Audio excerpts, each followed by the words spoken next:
One by one, Congolese political leaders arrive for talks aimed at diffusing rising tensions.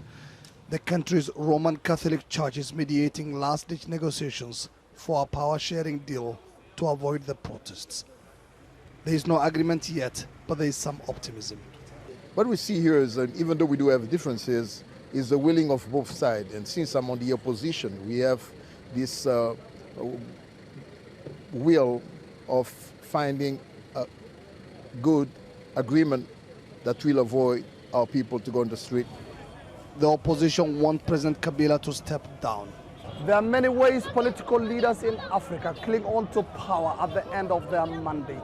They rig elections, push through constitutional reforms, or simply call in the army. President Kabila seems to have devised a whole new option, that of doing absolutely nothing. Political refugee, because it's a gamble some say could pay for him.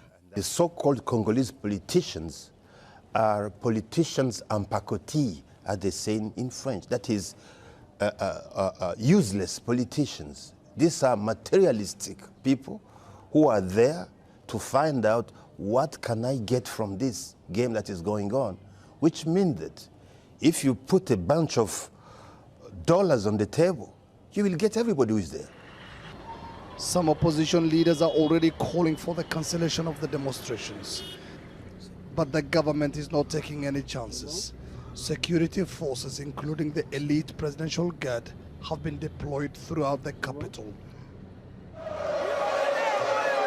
The country's football association has also been ordered to suspend league competition until further notice. Violence could start in the stadiums and spread to the city. There is nothing we can do. It's a government decision and we must obey. Even the stadium belongs to them. Congo has never experienced a peaceful transition of power since independence in 1960.